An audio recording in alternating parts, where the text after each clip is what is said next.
ദൈവനാമത്തിന് മഹത്വമുണ്ടാകട്ടെ. എല്ലാ പ്രിയപ്പെട്ടവർക്കും വേഗം വരുന്ന കർത്താവ് യേശു ക്രിസ്തുവിൻ്റെ നിസ്തുല്യ നാമത്തിലുള്ളതായ സ്നേഹവന്ദനം.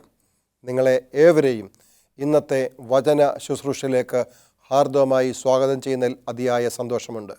നമുക്ക് ഒരുമിച്ച് പ്രാർത്ഥനയോടെ നമ്മളെ തന്നെ ദൈവകരങ്ങളിൽ സമർപ്പിച്ചുകൊണ്ട് ദൈവത്തിന് നമ്മളോട് പറയാനുള്ളതായ ആലോചന ദൈവത്തിൻ്റെ വചനത്തിലൂടെ നമ്മളെ കേൾപ്പിക്കുമ്പോൾ, സ്വർഗീയ പിതാവേ, അതെൻ്റെ ഹൃദയത്തിൽ പതിക്കണമേ എന്നുള്ളതായ ആത്മാർത്ഥമായ പ്രാർത്ഥനയോടെ നമ്മളെ തന്നെ സമർപ്പിച്ചുകൊണ്ടിരിക്കാം.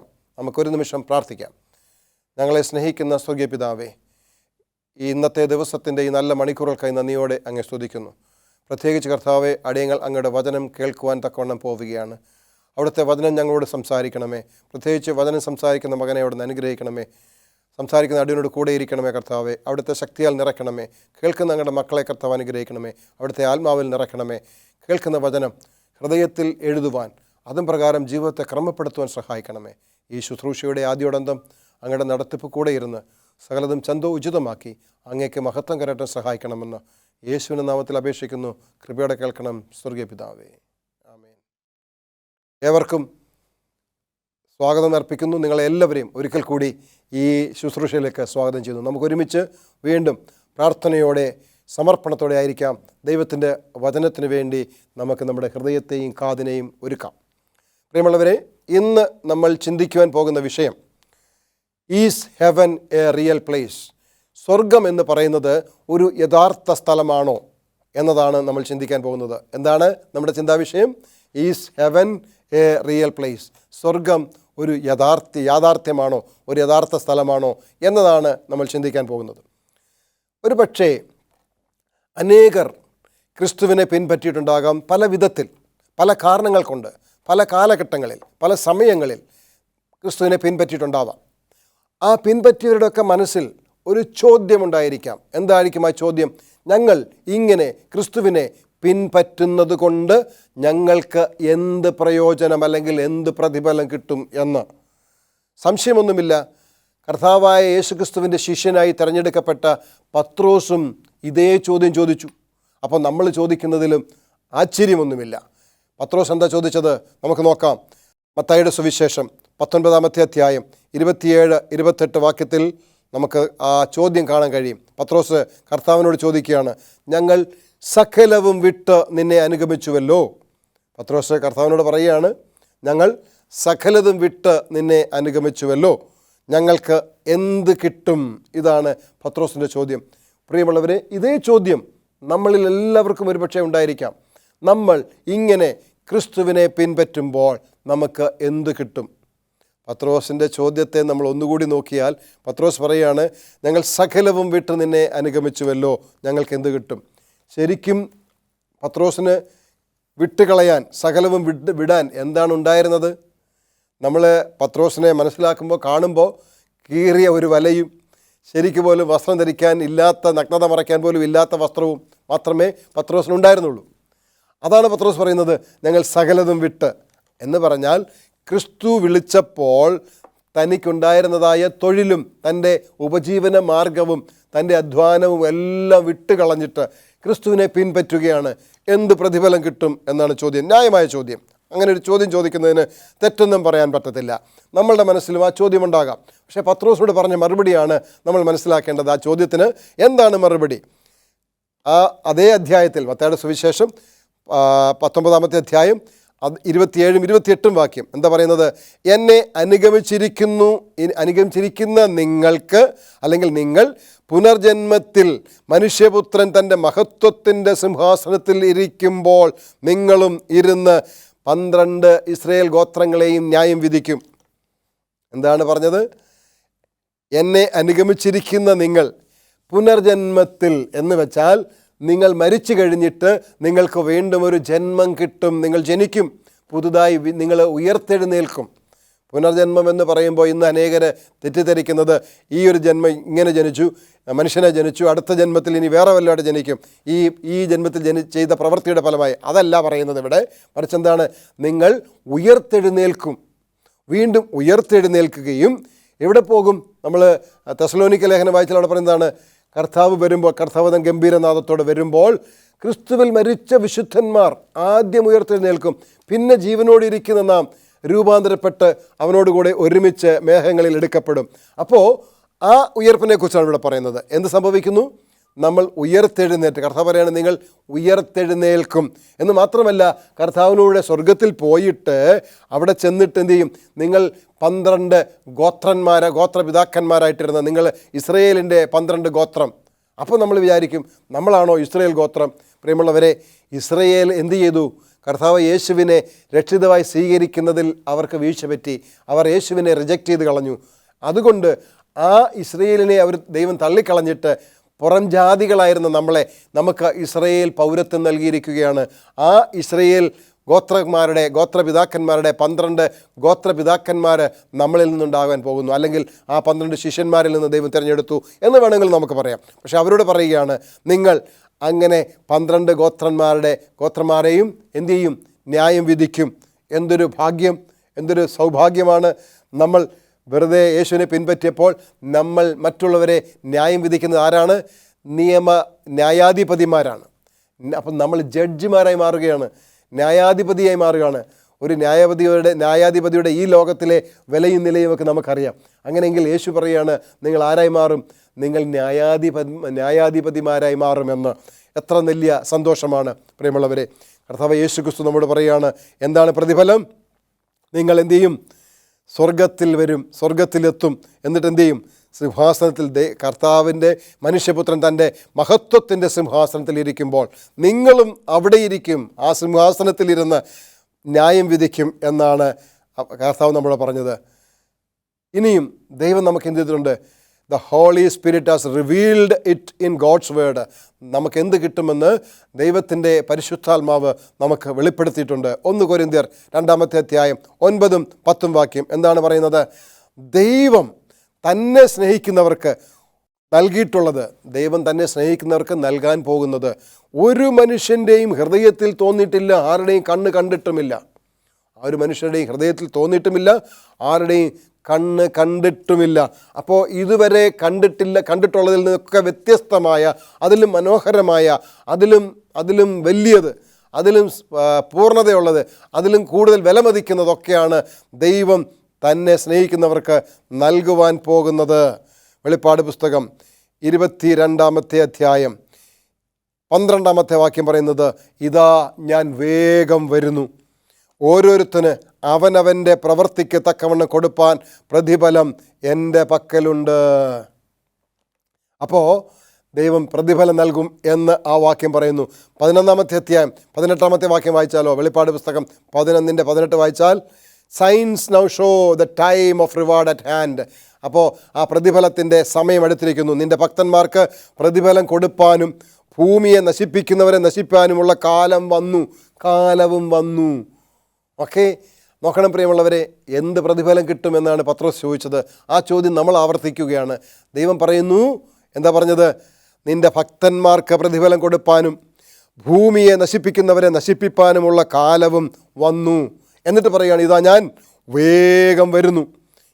വേഗം വരുന്നു, ഓരോരുത്തന് അവനവൻ്റെ പ്രവൃത്തിക്ക് തക്കവണ്ണം കൊടുപ്പാൻ പ്രതിഫലം എൻ്റെ പക്കലുണ്ട്. നോക്കണം പ്രിയമുള്ളവരെ, കർത്താവ് യേശു ക്രിസ്തു നമ്മളെ ഓരോരുത്തരെയും തൻ്റെ പ്രതിഫല നൽകുന്ന ദിവസത്തിലേക്ക് ക്ഷണിക്കുകയാണ്.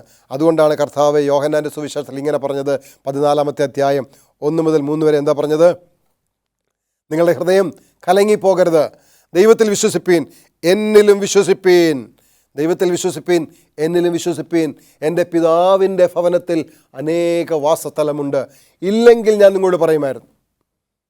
പലരും പറയുന്നത്, ഇല്ലെങ്കിൽ പറയുമായിരുന്നു ഞാൻ പോയി സ്ഥലം വരും. അങ്ങനെയല്ല, അവിടെ സ്ഥലമുണ്ട്.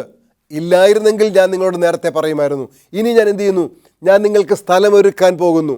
ഞാൻ പോയി സ്ഥലമൊരുക്കിയാൽ ഞാൻ പിന്നെയും വന്ന് നിങ്ങളെ എൻ്റെ അടുക്കൽ ചേർത്തുകൊള്ളും. അപ്പം നമുക്ക് പ്രതിഫലമുണ്ടോ? എന്താണ് ആ പ്രതിഫലം? നിങ്ങളുടെ ഹൃദയം എന്ത് ചെയ്യരുത്? കലങ്ങിപ്പോകരുത്. ദൈവത്തിൽ വിശ്വസിപ്പീൻ, എന്നിലും വിശ്വസിപ്പീൻ. എൻ്റെ പിതാവിൻ്റെ ഭവനത്തിൽ അനേകം വാസസ്ഥലമുണ്ട്. ഞാൻ പോയി സ്ഥലമൊരുക്കിയാൽ ഞാൻ പിന്നെയും വന്ന് നിങ്ങളെ എൻ്റെ അടുക്കൽ ചേർത്തുകൊള്ളും. അതാണ് ദൈവം നമുക്ക് തന്നിരിക്കുന്ന വാഗ്ദത്തം. എബ്രായർക്ക് എഴുതിയ ലേഖനം 11-ാമത്തെ അധ്യായം 10-ാമത്തെ വാക്യം പറയുന്നത് എന്താണ്? ദൈവം ശില്പിയായി നിർമ്മിച്ചതും അടിസ്ഥാനങ്ങളുള്ളതുമായ നഗരത്തിനായി കാത്തിരുന്നു. അബ്രഹാമൊക്കെ ആ നഗരത്തിന് വേണ്ടി കാത്തിരുന്നു എങ്കിൽ നമുക്കും എന്തു ചെയ്യാം? ആ നഗരത്തിനെ കാത്തിരിക്കാം. അപ്പോൾ നമ്മുടെ പ്രതിഫലം എന്താണ്? ദൈവം ശില്പിയായി നിർമ്മിച്ച അടിസ്ഥാനമുള്ളതായ ഒരു നഗരം എന്ന് വെച്ചാൽ നമുക്ക് വേണ്ടി ദൈവം ഒരു നഗരം പണിയുന്നു എന്നാണ് അതിൻ്റെ അർത്ഥം. അപ്പോൾ ഇവിടെ അല്ലാതെ നമ്മുടെ ചോദ്യം എന്തായിരുന്നു? സ്വർഗം യാഥാർത്ഥ്യമാണോ? അങ്ങനെ ഒരു സ്ഥലമുണ്ടോ എന്നാണ് ചോദ്യം. നമ്മളെന്താ ഇപ്പോൾ വായിച്ചത്? ദൈവം ശില്പിയായി നിർമ്മിച്ചതും അടിസ്ഥാനങ്ങളുള്ളതുമായ ഒരു നഗരത്തിനായി കാത്തിരിക്കുന്നു. അവൻ അവർക്കായി ഒരു നഗരം ഒരുക്കിയിരിക്കുന്നുവല്ലോ. ദൈവത്തിൻ്റെ വചനം പറയുകയാണ്, നമുക്കായി എന്ത് ചെയ്തിരിക്കുന്നു? ദൈവം ഒരു വചനം, ഒരു നഗരം ഒരുക്കിയിരിക്കുന്നല്ലോ എന്ന് ആ വചനം നമ്മളെ ഓർമ്മിപ്പിക്കുന്നു. പ്രിയമുള്ളവരെ, എന്താണ് നമുക്കുള്ള പ്രതിഫലം? യേശുക്രിസ്തു ഈ ഭൂമിയിലായിരുന്നപ്പോൾ നമുക്ക് ആ പ്രതിഫലത്തെക്കുറിച്ച് ഓർമ്മിപ്പിക്കുകയുണ്ടായി. മത്തായിയുടെ സുവിശേഷം 5-ാമത്തെ അധ്യായം 5-ാമത്തെ വാക്യത്തിൽ ആ റിവാർഡിനെ കുറിച്ച്, ആ പ്രതിഫലത്തെക്കുറിച്ച് ഓർമ്മിപ്പിച്ചു. എന്താണ്? സൗമ്യതയുള്ളവർ ഭാഗ്യവാന്മാർ, അവരെന്ത് ചെയ്യുന്നു? അവർ ഭൂമിയെ അവകാശമാക്കും. സൗമ്യതയുള്ളവർ ഭാഗ്യവാന്മാർ, അവർ ഭൂമിയെ അവകാശമാക്കും എന്ന് എന്ത് ചെയ്തിരിക്കുന്നു? കർത്താവ് യേശുക്രിസ്തു മത്തായിയുടെ സുവിശേഷത്തിൽ നമ്മളെ ഓർമ്മിപ്പിക്കുന്നു. വീണ്ടും പത്രോസിൻ്റെ ലേഖനത്തിലേക്ക് നമ്മൾ പോകുമ്പോൾ, പത്രോസിൻ്റെ ലേഖനത്തിൽ നമ്മൾ കാണുന്നത് എന്താണ്?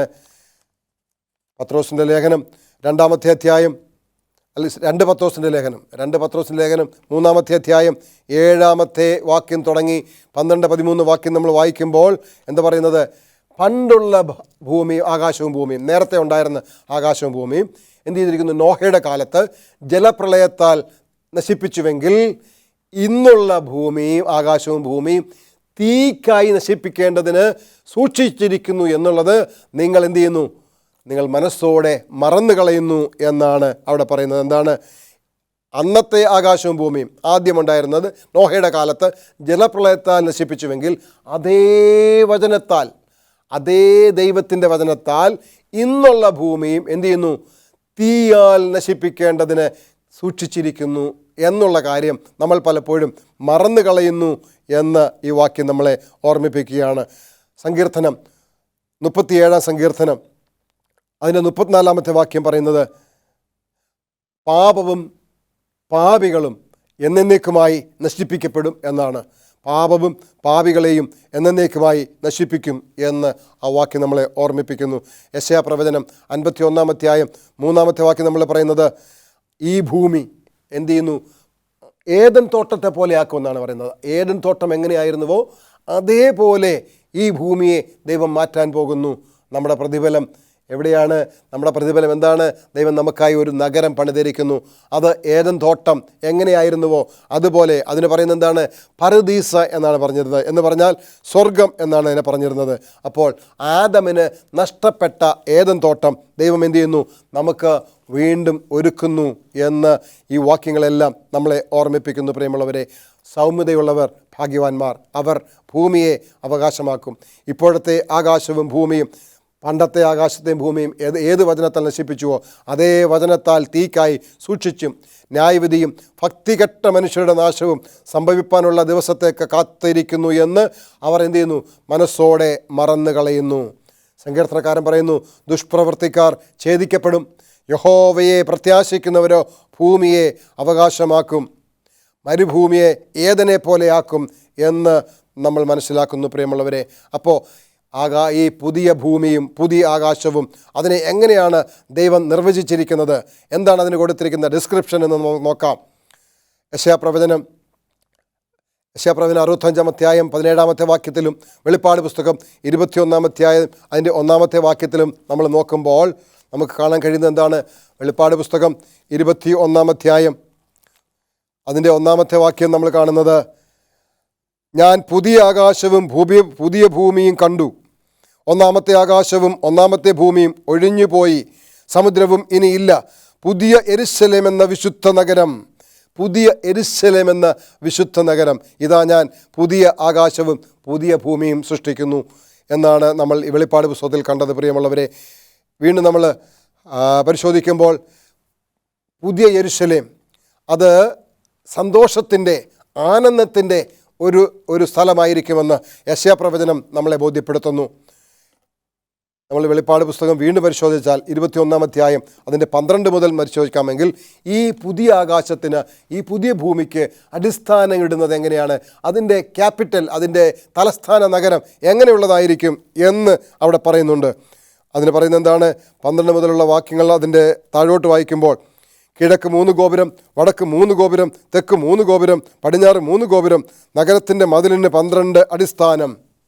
ഇനി തുടർന്ന് നമ്മൾ വായിക്കുമ്പോൾ താഴോട്ട് പോകുമ്പോൾ അതിൻ്റെ 20 മുതൽ 19 വായിക്കുമ്പോൾ, നഗരമതിലിൻ്റെ അടിസ്ഥാനങ്ങൾ സകല രത്നവും കൊണ്ട്, നഗരമതിലിൻ്റെ അടിസ്ഥാനങ്ങൾ സകല രത്നവും കൊണ്ട് അലങ്കരിച്ചിരിക്കുന്നു. നോക്കണം, നമ്മൾ ആരെങ്കിലും നമുക്കൊരു കെട്ടിടം പണിയുമ്പോൾ, വീട് പണിയുമ്പോൾ അതിൻ്റെ അടിസ്ഥാനം നമ്മൾ എന്തുകൊണ്ടാണ് പണിയുന്നത്? കല്ലുകൊണ്ടാണ് പണിയുന്നത്. ഇവിടെ വചനം പറയുന്നു, ദൈവം നമുക്കൊരുക്കിയിരിക്കുന്നത് ഒരു മനുഷ്യൻ്റെ കണ്ണ് കണ്ടിട്ടില്ല, ഹൃദയത്തിൽ തോന്നിയിട്ടില്ല. എന്നാൽ എങ്ങനെയാണെന്ന് പറയുന്നു, അത് രത്നം കൊണ്ട്, അടിസ്ഥാനം രത്നം കൊണ്ടിടുന്നു, രത്നം കൊണ്ട് അത് അലങ്കരിച്ചിരിക്കുന്നു. ഒന്നാം അടിസ്ഥാനം സൂര്യകാന്തം, രണ്ടാമത്തേത് നീലരത്നം, മൂന്നാമത്തേത് മാണിക്യം, നാലാമത്തേത് മരതകം, അഞ്ചാമത്തേത് നഖവർണി, ആറാമത്തേത് ചുവപ്പ് കല്ല്, ഏഴാമത്തേത് പീതരത്നം, എട്ടാമത്തേത് ഗോമേതകം, ഒമ്പതാമത്തേത് പുഷ്യരാഗം, പത്താമത്തേത് വൈഡൂര്യം, 11ാമത്തേത് പത്മരാഗം, 12ാമത്തേത് സുഗന്ധിരത്നം. 12 ഗോപുരവും 12 മുത്ത്, ഓരോ ഗോപുരവും ഓരോ മുത്ത് കൊണ്ടുള്ളത്. നഗരത്തിൻ്റെ വീതി എങ്ങനെയുള്ളതാണ്? സ്വച്ഛ സ്ഫടികത്തിനൊത്ത തങ്കവുമായിരുന്നു. മന്ദിരം അതിൽ കണ്ടില്ല. നോക്കണം, എങ്ങനെയാണ് അല്ലെങ്കിൽ പുതിയ ആകാശവും പുതിയ ഭൂമിയും ദൈവം നമുക്കൊരുക്കുന്നത് എന്നത് ഇപ്പോൾ നമ്മൾ കണ്ടു. പ്രിയമുള്ളവരെ, അവിടെ എന്തുണ്ട്? അവിടെ എല്ലാവിധമായ സമൃദ്ധിയും അവിടെയുണ്ട്. ഒന്നിനും ഒരു കുറവും അവിടെ ഉണ്ടാവുകയില്ല. അവിടെ മൃഗങ്ങളൊക്കെ ഇന്നത്തെ പോലെ ക്രൂരതയല്ല. അവരൊക്കെ എന്ത് ചെയ്യും? ഇണങ്ങിയ മൃഗങ്ങളായി, കൊച്ചു കുട്ടികൾ പോലും സിംഹവുമായി കരടിയുമായി കളിക്കുന്നത് നമുക്ക് കാണാൻ കഴിയും. അവിടെ ഫാമിലി ഫ്രണ്ട്ഷിപ്പുണ്ട്, കുടുംബവും സാഹോദര്യത്വവും സ്നേഹവും അവിടെയുണ്ട്. കുഞ്ഞുങ്ങളും ആൺകുഞ്ഞുങ്ങളും ആൺകുട്ടികളും പെൺകുട്ടികളും ഒക്കെ വഴിയരികിൽ കളിക്കുന്നതായ ഒരനുഭവമുണ്ടെന്ന് വേദപുസ്തകം നമ്മളെ പഠിപ്പിക്കുന്നു. പ്രിയമുള്ളവരെ, നമ്മൾ അവിടെ ചെന്ന് അധ്വാനിക്കുന്നത് വെറുതെ ആവുകയില്ല. നമ്മൾ അധ്വാനിക്കും, വേറൊരുത്തൻ അതിൻ്റെ ഫലം അനുഭവിക്കും എന്ന് വരികയില്ല. നമ്മൾ തന്നെ നമ്മുടെ പ്രവൃത്തിയിൽ തൃപ്തരായിത്തീരും എന്ന് ദൈവത്തിൻ്റെ വചനം നമ്മളെ ഓർമ്മിപ്പിക്കുന്നു. മാത്രമല്ല, ദൈവമായി നമുക്ക് ഒരു നിരന്തരമായ ഒരു ബന്ധം, ഒരു കമ്മ്യൂണിയൻ ദൈവമായി കൂടെ ഉണ്ടാകും. 21 അധ്യായം വെളിപ്പാട് പുസ്തകം 3ാമത്തെ വാക്യം പറയുന്നത്, ഒരു മഹാശബ്ദം പറയുന്നതായി ഞാൻ കേട്ടത്, സിംഹാസനത്തിൽ നിന്ന് ഒരു മഹാശബ്ദം പറയുന്നതായി ഞാൻ കേട്ടത്, ഇതാ മനുഷ്യരോട് കൂടെ ദൈവത്തിൻ്റെ കൂടാരം, അവൻ അവരോട് കൂടെ വസിക്കും, അവൻ അവർക്ക് ജനമായും അവർ അവൻ്റെ ജനമായിരിക്കും, ദൈവം താൻ അവരുടെ ദൈവമായി അവരോട് കൂടെയിരിക്കും. നോക്കണം പ്രിയമുള്ളവരെ, എങ്ങനെയൊക്കെയാണ് നമുക്ക് സ്വർഗത്തിൻ്റെ അവസ്ഥയെ നമുക്ക് വിവരിച്ചു തരുന്നത്? സ്വർഗം യാഥാർത്ഥ്യമാണോ? നിശ്ചയമായും ദൈവത്തിൻ്റെ വചനം പറയുന്നു, ദൈവം നമുക്കൊരു നഗരം പണിയുന്നു. യോഹന്നാൻ്റെ സുവിശേഷത്തിൽ പറഞ്ഞു, ഞാൻ എൻ്റെ പിതാവിൻ്റെ ഭവനത്തിൽ അനേകം വാസസ്ഥലമുണ്ട്, ഞാനത് ഒരുക്കാൻ പോകുന്നു. അപ്പോൾ സ്വർഗം എന്നത് യാഥാർത്ഥ്യമാണ്. നമ്മൾ അവിടെ പോകുമോ ഇല്ലയോ എന്നുള്ളതാണ് നമ്മൾ ചിന്തിക്കേണ്ട ഏക വിഷയം. നമുക്കവിടെ പോകാൻ കഴിയുന്നില്ലെങ്കിൽ നമ്മളുടെ ജീവിതം നാശമായി പോകും. പ്രിയമുള്ളവരെ, നമുക്കവിടെ പോകാൻ കഴിഞ്ഞാലോ? അതിൻ്റെ നഗരത്തെക്കുറിച്ചുള്ളതായ വിവരണങ്ങളൊക്കെ നമ്മൾ കേട്ടു. 22 അധ്യായം 4ാമത്തെ വാക്യം പറയുന്നതാണ്, അവനവൻ്റെ മുഖം കാണും, അവൻ്റെ നാമം അവരുടെ നെറ്റിയിലിരിക്കും. ദൈവവുമായിട്ടുള്ളതായ ഒരു ഈടാർന്ന ബന്ധം, അല്ലെങ്കിൽ ഏദൻ തോട്ടത്തിൽ എന്നും ദൈവം വന്ന് ആദാമിനെ വിളിച്ചതുപോലെ, നമ്മൾ നമ്മുടെ മക്കളെ വിളിച്ച് മടിയിലിരുത്തി കൊഞ്ചിക്കുന്നത് പോലെ, അവരോട് നമ്മുടെ വർത്തമാനങ്ങൾ പറയുന്നത് പോലെ, നമ്മുടെ വിശേഷങ്ങൾ പറയുന്നത് പോലെ ദൈവമായിട്ട് എന്നും നമുക്കൊരു ഈടാർന്ന ബന്ധം സ്ഥാപിക്കാൻ കഴിയും എന്ന് ദൈവത്തിൻ്റെ വചനം നമ്മളെ ഓർമ്മിപ്പിക്കുന്നു. പ്രിയമുള്ളവരെ, യെശയ്യാപ്രവചനം 66 അധ്യായം അതിൻ്റെ 23ാമത്തെ വാക്യം വായിച്ചാൽ അവിടെ നമ്മൾ കാണുന്നത് എന്താണ്? പിന്നെ അമാവാസി തോറും ശബത്ത് തോറും സകല ജഡവും എൻ്റെ സന്നിധിയിൽ നമസ്കരിപ്പാൻ വരും. നോക്കണം, എല്ലാ ശബത്തിലും ദൈവമക്കൾ ദൈവത്തിൻ്റെ സന്നിധിയിൽ ചെന്ന് ദൈവത്തെ നമസ്കരിക്കും, ദൈവത്തെ ആരാധിക്കും. അപ്പോൾ ശബത്തിൻ്റെ ഒരു സന്തോഷം, ശബത്തിൻ്റെ ഒരു സമാധാനം ഈ സ്വർഗത്തിലുണ്ട്. 22 അധ്യായം 3ാമത്തെ വാക്യം പറയുന്നത്, വെളിപ്പാട് പുസ്തകം 22 അധ്യായം 3ാമത്തെ വാക്യം പറയുന്നത് എന്താണ്? യാതൊരു ശാപവും ഇനി ഉണ്ടാകുകയില്ല, ദൈവത്തിൻ്റെയും കുഞ്ഞാടിൻ്റെയും സിംഹാസനം അതിലിരിക്കും, അവൻ്റെ ദാസന്മാർ അവനെ ആരാധിക്കും. അപ്പോൾ എന്തില്ല, ഇനി ഒരു ശാപവും ഇല്ല, എല്ലാ ശാപവും നീങ്ങിപ്പോയി എന്ന ദൈവത്തിൻ്റെ വചനം നമ്മളെ ഓർമ്മിപ്പിക്കുന്നു. പ്രിയമുള്ളവരെ, 21-ാം അധ്യായം അതിൻ്റെ 27-ാമത്തെ വാക്യം പറയുന്നത്, കുഞ്ഞാടിൻ്റെ ജീവപുസ്തകത്തിൽ പേരെഴുതപ്പെട്ടവരല്ലാതെ അശുദ്ധമായത് യാതൊന്നും മ്ലേച്ഛതയും ഫോഷ്കും പ്രവർത്തിക്കുന്നവൻ ആരും അതിൽ കടക്കുകയില്ല. അപ്പോൾ ഒരു പുതിയ ഭൂമി, ഒരു പുതിയ ആകാശവും പുതിയ ഭൂമിയും ഉണ്ട്. അതാണ് നമ്മുടെ സ്വർഗം. അത് യാഥാർത്ഥ്യമാണ്. പക്ഷേ അവിടെ ആര് കടക്കുകയില്ല? അശുദ്ധമായത് യാതൊന്നും മ്ലേച്ഛതയും ഫോഷ്കും പ്രവർത്തിക്കുന്നതിന് ആരും എന്ത് ചെയ്യത്തില്ല, അതിൽ കടക്കുകയില്ല എന്ന് ദൈവത്തിൻ്റെ വചനം വളരെ വ്യക്തമായി നമ്മളെ ഓർമ്മിപ്പിക്കുന്നു. അപ്പോൾ അവിടെ എന്തില്ല, ഇനി ശാപമില്ല. അവിടെ ഫാമിലി, ഫ്രണ്ട്ഷിപ്പ് എല്ലാമുണ്ട്. അവിടെ കുട്ടികൾ കളിച്ചുകൊണ്ടിരിക്കും. അവിടുത്തെ ജനം നമ്മൾ എന്ത് ചെയ്യത്തില്ല, ഇനി വൃഥാ അധ്വാനിക്കത്തില്ല. നമ്മൾ അധ്വാനിക്കുന്നത് അതിൻ്റെ ഫലം വേറൊരാൾ അനുഭവിക്കും എന്ന് വരികയില്ല. നമ്മുടെ പുതിയ ആകാശത്തിലേക്കും പുതിയ ഭൂമിയിലും ദൈവം നമുക്ക് അധികാരം തരുന്നുണ്ട്. 22-ാമത്തെ അധ്യായത്തിൻ്റെ 14-ാമത്തെ വാക്യം പറയുന്നത് ഇങ്ങനെയാണ്: ജീവൻ്റെ വൃക്ഷത്തിൽ തങ്ങൾക്ക് അധികാരമുണ്ടാകേണ്ടതിനും ഗോപുരങ്ങളിൽ കൂടി നഗരത്തിൽ കടക്കേണ്ടതിനും തങ്ങളുടെ വസ്ത്രം അലക്കുന്നവർ ഭാഗ്യവാന്മാർ. പ്രിയമുള്ളവരെ, ആ വസ്ത്രം അലക്കി ആ ഗോപുരത്തിൽ കടക്കുവാൻ ഭാഗ്യം ലഭിക്കുന്നവരെ തീരുവാൻ നമുക്ക് നമ്മളെ തന്നെ സമർപ്പിക്കാം. മത്തായിയുടെ സുവിശേഷം 25-ാം അധ്യായം 34-ാമത്തെ വാക്യം പറയുന്നത്, ലോകസ്ഥാപനം മുതൽ നമുക്ക് വേണ്ടി പണിതിരിക്കുന്ന, നിയമിച്ചിരിക്കുന്ന ആ ഒരു സ്ഥലം നമുക്ക് വേണ്ടി തരാൻ പോകുന്നു. ഈ സ്ഥലം ലോകസ്ഥാപനത്തിന് മുമ്പേ സ്ഥാപിച്ചതാണ് എന്ന് പറയുന്നു. ഇനിയും മത്തായിയുടെ സുവിശേഷം 6-ാമത്തെ അധ്യായം 10-ാമത്തെ വാക്യം നമുക്കറിയാം, നമ്മുടെ കർത്തൃ പ്രാർത്ഥനയാണ്. നമ്മൾ പ്രാർത്ഥിക്കുമ്പോൾ എന്താ പറയുന്നത്? സ്വർഗസ്ഥനായ പിതാവേ, നിൻ്റെ രാജ്യം വിശദീകരിക്കപ്പെടണമേ. ആ രാജ്യം വിശദീകരിക്കപ്പെട്ടതായി നമുക്ക് കാണാൻ പോവുകയാണ്. ആ ലോർഡ്സ് പ്രയർ, കർത്തൃപ്രാർത്ഥന നിവൃത്തിയാകുന്നു. നമ്മൾ ഇതുവരെയും പ്രാർത്ഥിച്ച പ്രാർത്ഥനയുടെ നിവൃത്തീകരണം നമുക്ക് കാണാൻ പോവുകയാണ്. അതുകൊണ്ട് പ്രിയമുള്ളവരെ ഇത്രയും സമയം നിങ്ങൾ സ്വർഗം യാഥാർത്ഥ്യമാണോ എന്നതിനെക്കുറിച്ച്, നമുക്ക് തരുന്ന പ്രതിഫലം എന്താണ്, എവിടെയാണ്, അതെങ്ങനെയുള്ളതാണ് എന്നതിനെക്കുറിച്ച് നമ്മൾ കേൾക്കുകയുണ്ടായി. നിശ്ചയമായും അത് യാഥാർത്ഥ്യമാണ്. അതുകൊണ്ട് എൻ്റെ ചോദ്യം, are you planning to be there? നിങ്ങൾ അവിടെ കാണപ്പെടുവാൻ തക്കവണ്ണം നിങ്ങളെ ഒരുക്കുന്നുണ്ടോ? നിങ്ങൾ നിങ്ങളെ തന്നെ അതിനുവേണ്ടി യോഗ്യന്മാരാക്കുവാൻ തക്കവണ്ണം നിങ്ങളെ ദൈവകരങ്ങളിൽ സമർപ്പിച്ചുകൊണ്ട് ദൈവകൽപ്പനയും യേശുവിലുള്ള വിശ്വാസവും കാത്തുകൊള്ളുന്നവരെ ദൈവം വിശുദ്ധൻ എന്ന് വിളിക്കുന്നു. ആ വിശുദ്ധന്മാരുടെ പട്ടികയിൽ എണ്ണപ്പെടുവാൻ നിങ്ങൾ ആഗ്രഹിക്കുന്നുവെങ്കിൽ നിങ്ങൾക്ക് നിങ്ങളെ തന്നെ സമർപ്പിക്കാം. ഇതുവരെ ചെയ്തു പോയിട്ടുള്ളതായ തെറ്റുകുറ്റങ്ങൾ ഏറ്റുപറയാം. ദൈവത്തിൻ്റെ കൽപ്പന അനുസരിക്കാൻ തീരുമാനമെടുക്കാം. അങ്ങനെ എടുക്കുമെങ്കിൽ നിശ്ചയമായും ദൈവം നമ്മളെ ശക്തീകരിക്കും. നമുക്ക് ദൈവം ഒരുക്കിയിരിക്കുന്നതായ ഈ വലിയ സൗഭാഗ്യം, ഈ വലിയ ദൈവത്തോട് കൂടെ വസിക്കാനുള്ളതായ ആ സൗഭാഗ്യം നിഷേധിച്ച് കളയാതെ നമ്മളെ തന്നെ സമർപ്പിച്ചുകൊണ്ട് പാപം ചെയ്യാതെ ദൈവം വിശുദ്ധന്മാരെ ചേർക്കാൻ വരുമ്പോൾ ദൈവകൽപ്പനയും യേശുവിലുള്ള വിശ്വാസവും കാത്തുകൊള്ളുന്ന വിശുദ്ധന്മാരുടെ കൂട്ടത്തിൽ എനിക്കും കാണണമേ എന്ന് നമുക്ക് ഒരുമിച്ച് പ്രാർത്ഥിക്കാം. പ്രിയമുള്ളവരെ, നമ്മുടെ കണ്ണുകളെ അടയ്ക്കാം, നമുക്ക് പ്രാർത്ഥിക്കാം. ഞങ്ങളെ സ്നേഹിക്കുന്ന സ്വർഗീയ പിതാവേ, ഒരു സ്വർഗം യാഥാർത്ഥ്യമാണോ എന്ന ചോദ്യം ഞങ്ങൾക്ക് ഇന്ന് കർത്താവേ അങ്ങയുടെ വചനത്തിലൂടെ അത് യാഥാർത്ഥ്യമാണെന്ന് മനസ്സിലാക്കുവാൻ ഞങ്ങളെ സഹായിച്ചല്ലോ. കേട്ട വചനം കർത്താവെ, ഞങ്ങൾക്ക് അത് വൃഥാവിലായി പോകാതിരിപ്പാൻ തക്കവണ്ണം ഞങ്ങൾ കർത്താവെ അതിന് പ്രകാരം ഞങ്ങളെ ജീവിപ്പാൻ സഹായിക്കണമേ. അവിടുന്ന് വിശുദ്ധന്മാരെ ചേർക്കാൻ വരുന്നു.